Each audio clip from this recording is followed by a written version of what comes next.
ভাইয়া একটা কাজে নেন না। জানি আমি কি করব? আপুরে দিবেন। কেন আপু পাইলা কই? আপু নাই কিন্তু আইব। তুমি অনেক সুন্দর করে কথা বল। বড় হইলে মেয়েরা মনে সুন্দর হয়ে যায় না? মানে ছোটবেলাতে এত সুন্দর ছিলি না। সে যেবার দেখা হয়েছিল তখনও দেখে ট্যাপ ট্যাপা ছিলি। তুই কি ছিলি? তুই ছোটবেলায় বান্দর ছিলি, এখনো বান্দরই আছে। বান্দর না বল, বড় হয়েছি আমি। কেমন আছিস? ভালো। তুই কেমন আছিস? এই নে তোর জন্য গাজরা। বাহ, আমার জন্য নিছিলি না গার্লফ্রেন্ডের জন্য? শোন, আর আমার জীবনে তুই প্রথম এবং তুই শেষ মেয়ে বন্ধু। আয়। এই উপরে দোতলায় আমি থাকি, বুঝছিস? ছোট কিন্তু আরাম আছে। এইটা আমার রুম, আমি থাকতাম, এখন থেকে তুই থাকবি। এটা হচ্ছে আসসালামু আলাইকুম। ওয়ালাইকুম আসসালাম। কি বিষয় ফাহাদ? তুমি বলেছিলে যে তোমার একজন বন্ধু আসবে, কিন্তু আন্টি আমি তো কোনো মিথ্যা কিছু বলি নাই। হ্যাঁ আমি জানি ছেলে মেয়ে দুইজনকে বন্ধু বলা যায়, কিন্তু এইভাবে একটা মেয়ে এই বাড়িতে থাকবে এটা তো অ্যালাউড না ফাহাদ।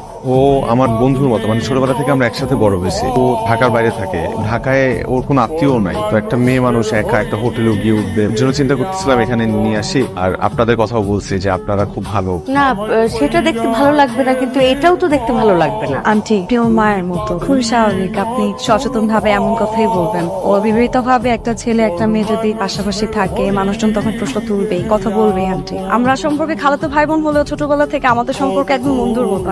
আন্টি আপনি আপনার মেয়ে মনে করে যদি আপনার বাসায় আমাকে এটা থাকা জায়গা দিতে পারেন, আমি প্রমিস করছি আমি একটা চাকরি পাওয়ার সাথে সাথে এখান থেকে চলে যাব। মেয়ের মতো বলেছো, থাকো। ওরে এসে গেছে, বস না, চাকরি নাও ধরো। কিন্তু বসবো কোথায়? এটা কার বিছানা? রুমটা আসলে কার? মানে তুই আমার বাসায় আসছিস না আমি তোর বাসায় আসছি?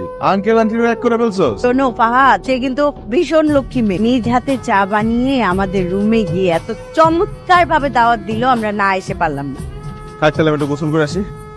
আচ্ছা তোর যদি গোসল করার জন্য পানি লাগে, অন্য কোনো কাজে পানি লাগে, আমাকে বলবি, আমি উঠাই দিব। তুই আবার কষ্ট করিস না।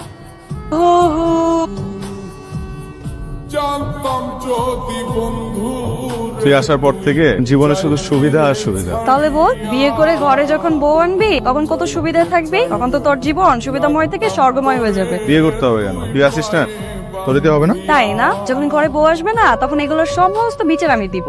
কি রে কি রানছিস? আই রাখ, হাত মুখ না ধুয়ে তুই খাবারে হাত দিচ্ছিস। গোসল করে তারপর খেতে বসবে, আমি খাবার দিচ্ছি।